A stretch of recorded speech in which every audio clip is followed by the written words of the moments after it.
One mistake I see students and working professionals make all the time is underestimating the power of their environment. The things in our surroundings, our spaces, the lights, the colors, what's there and what's not there can all have a dramatic impact on how we learn and perform.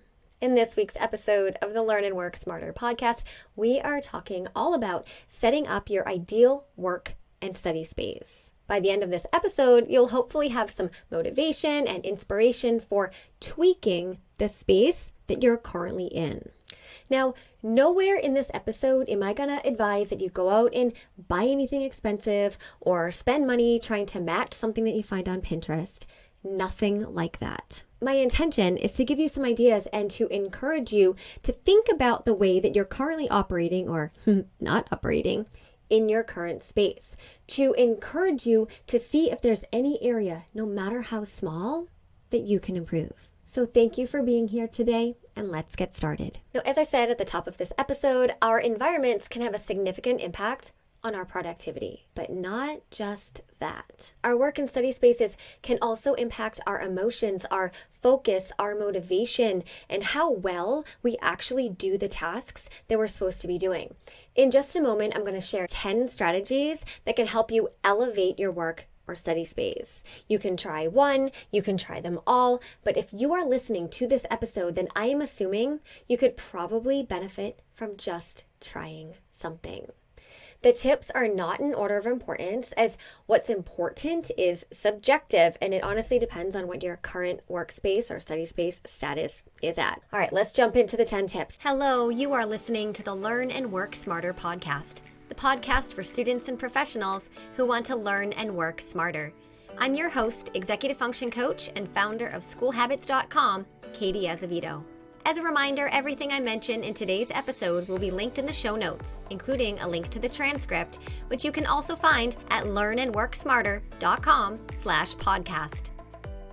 Tip number 1 to improve your study space is to make your space obvious. Now, this tip might not be relevant to everyone, especially if you work in an office, but if you are a student or you work from home, then this tip is for you.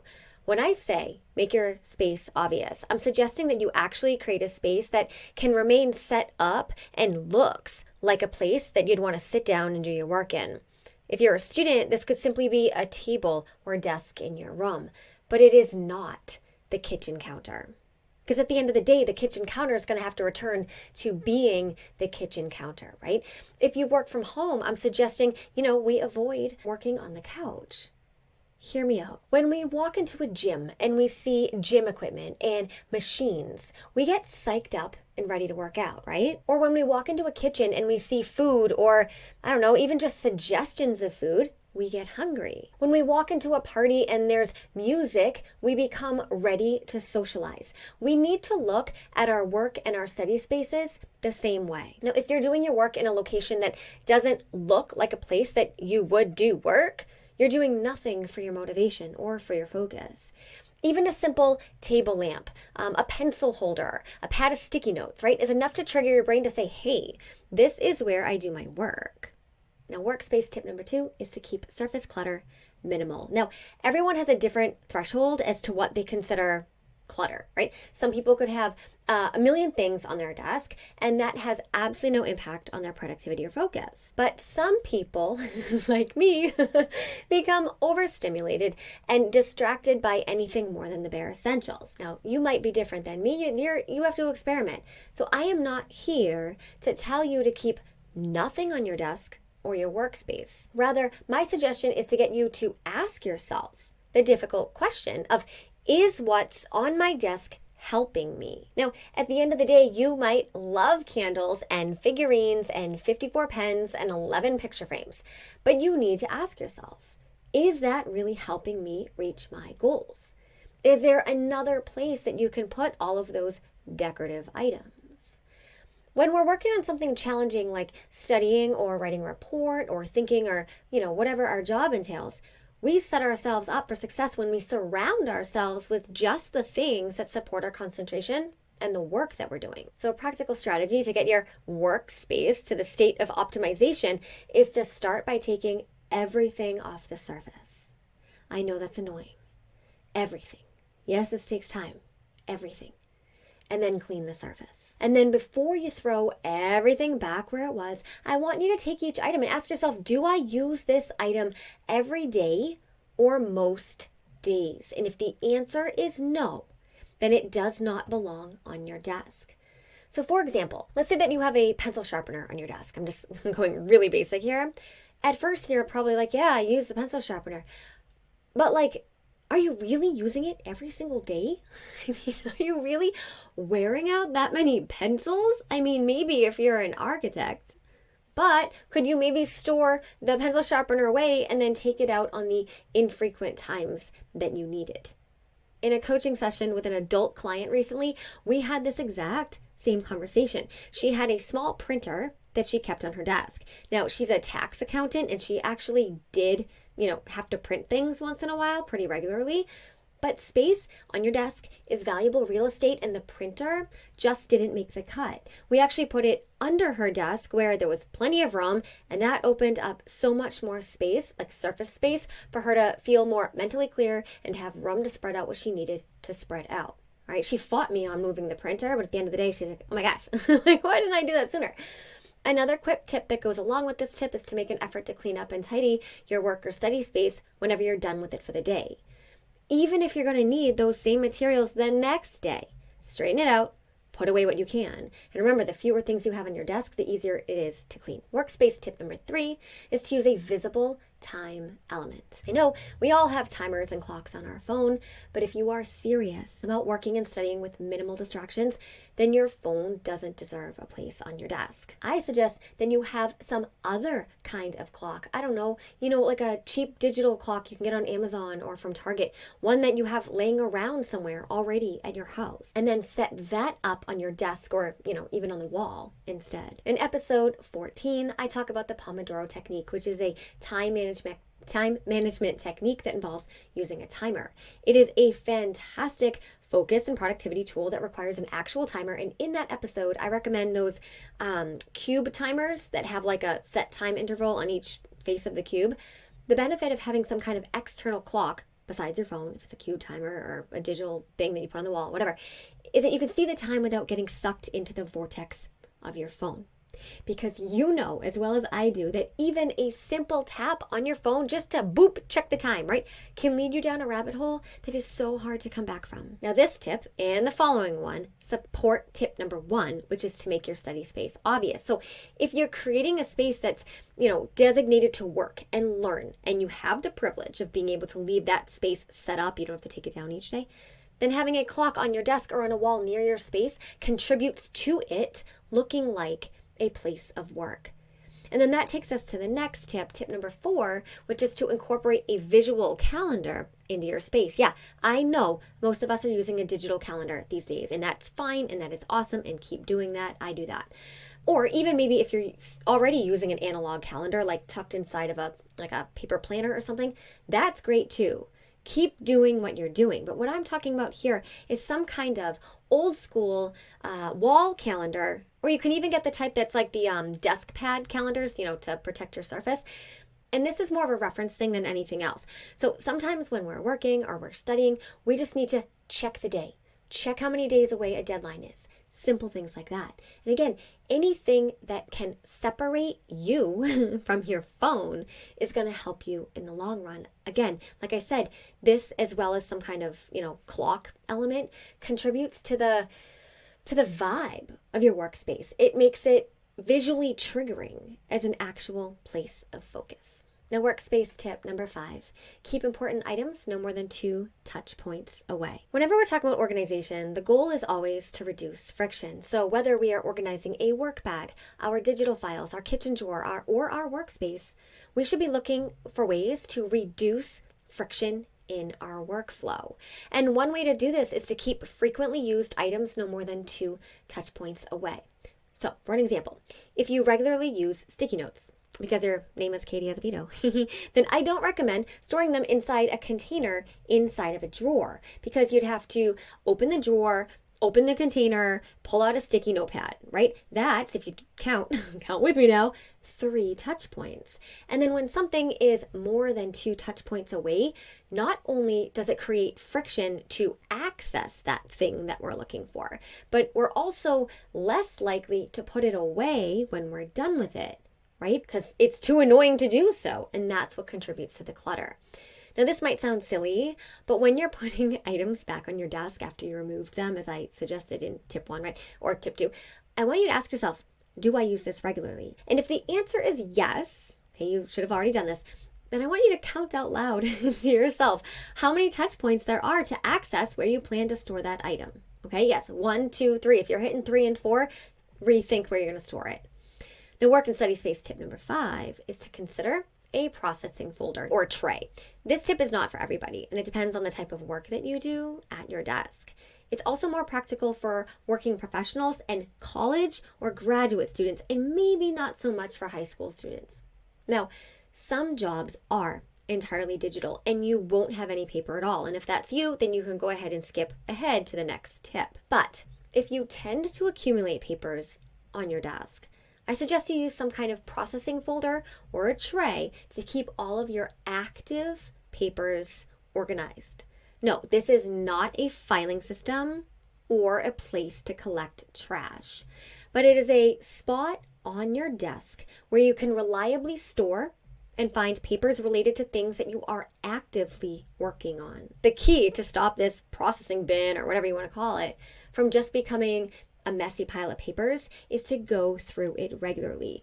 It depends. Maybe once a week is sufficient. Maybe twice a week. You're going to have to figure that out for yourself. Just see how quickly the pile is accumulating and say, okay, it's time for me to check in with the pile.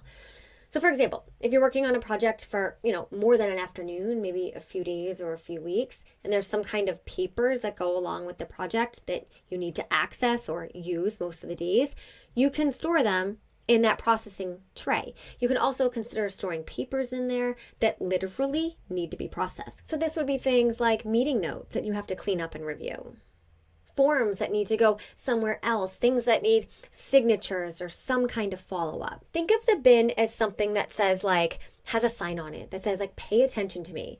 Don't ignore me. And if you start to ignore that bin, this is a strange little strategy, but actually move it to the other side of your desk. To add a sense of novelty, we pay attention to things that are more novel. Now, if you are debating about whether something that you have should go into that tray, this is what you do. You ask yourself, is this something that I need to pay attention to or deal with in the very near future? Okay. And if not, then I want you to go ahead and put it in your final destination, whether that's the trash, whether that's a project or a class folder, maybe it's an actual filing cabinet, maybe it needs to be scanned and you're going to store it digitally. But if you're going to use it in the next few days, then keep it in the processing bin. Tip number 7, use a scratch pad inbox. Whew, I love this tip, and I recommend it to I'd say most of the students and all of the professionals that I work with, and I teach it thoroughly inside School Habits University. Now, a scratch pad inbox, as I like to call it, just totally made that up.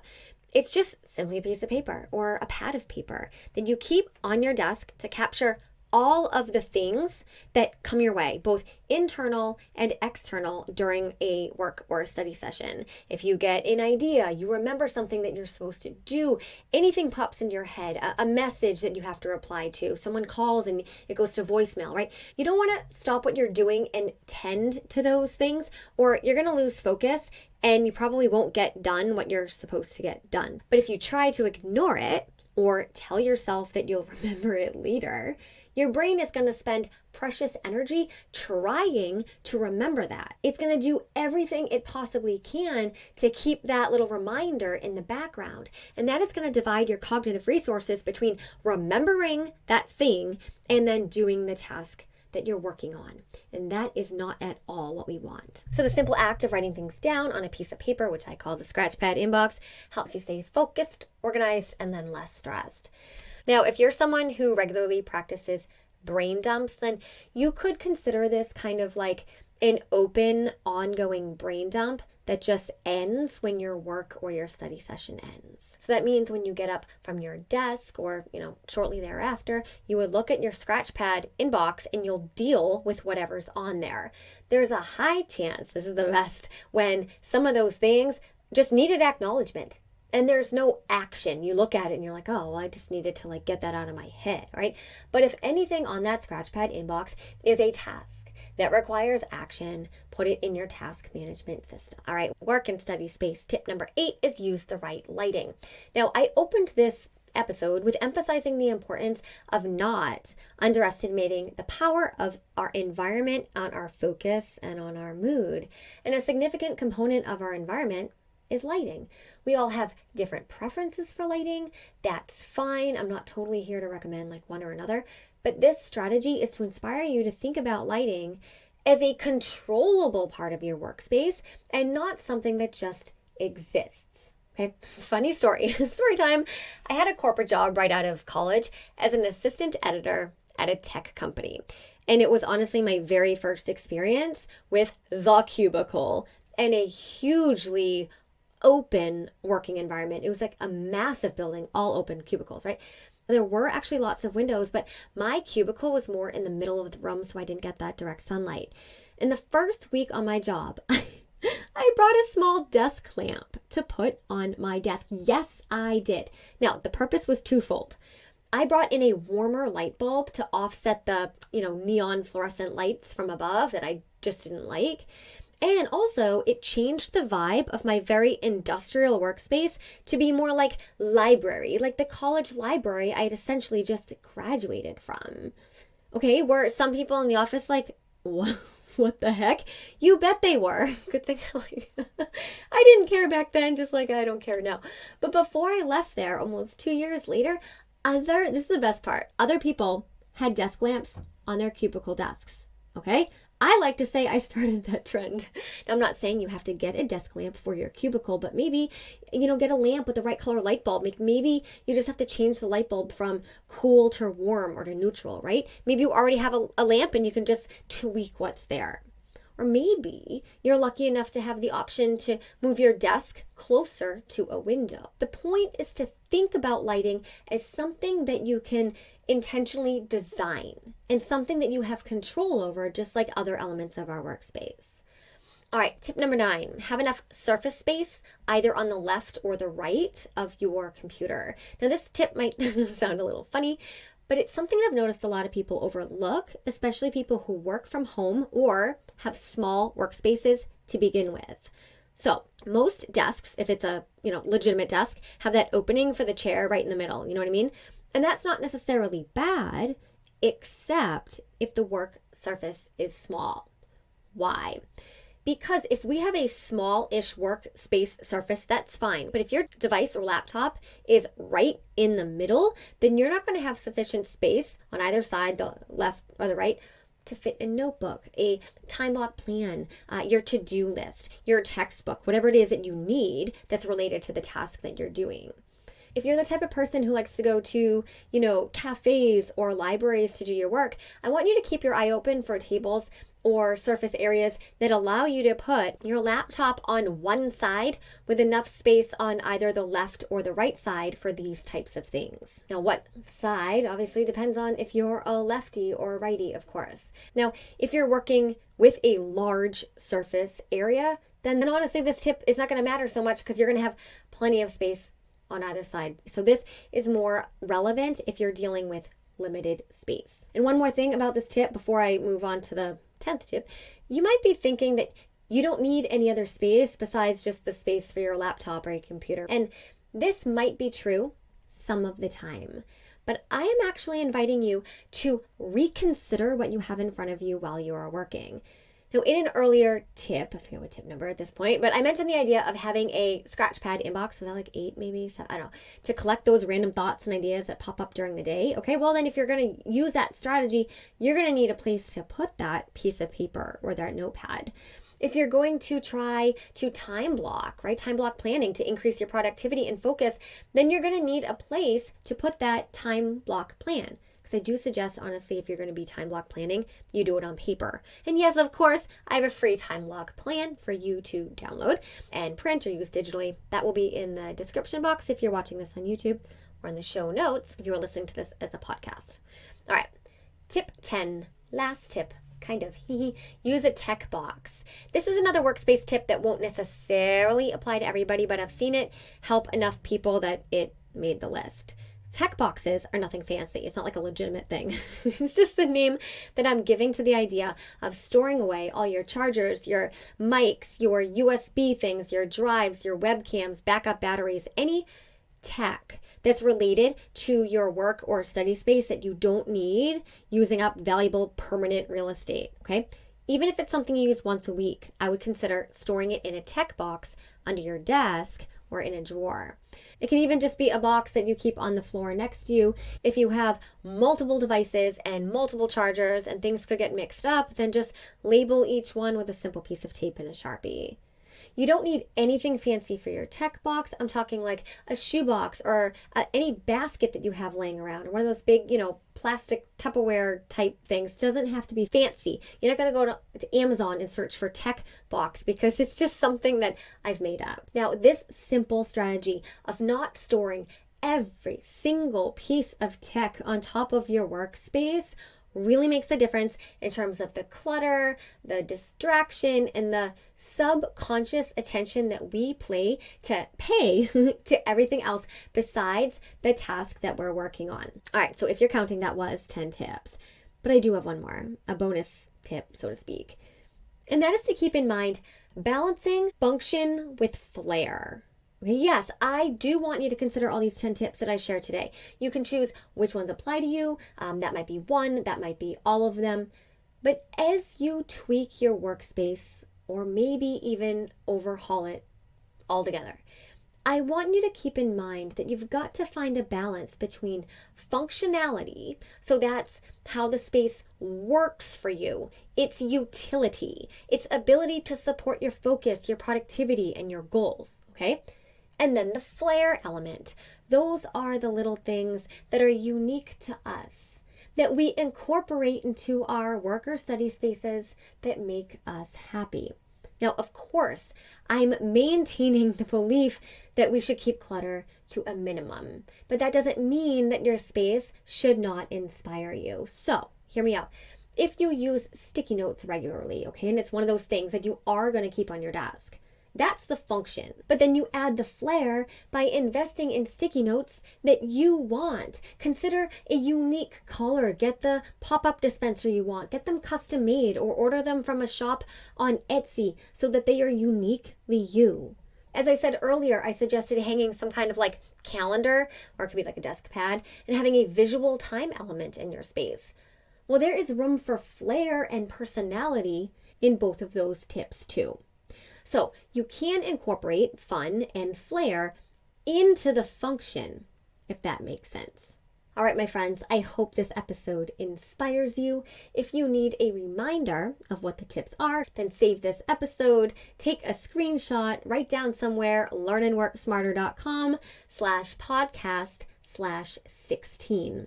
That is where you will find a transcript, a video, the audio, and everything, and the download to the time block plan template. It's a link to everything we covered today. And with that, I leave you with some really important advice, which is to never stop learning.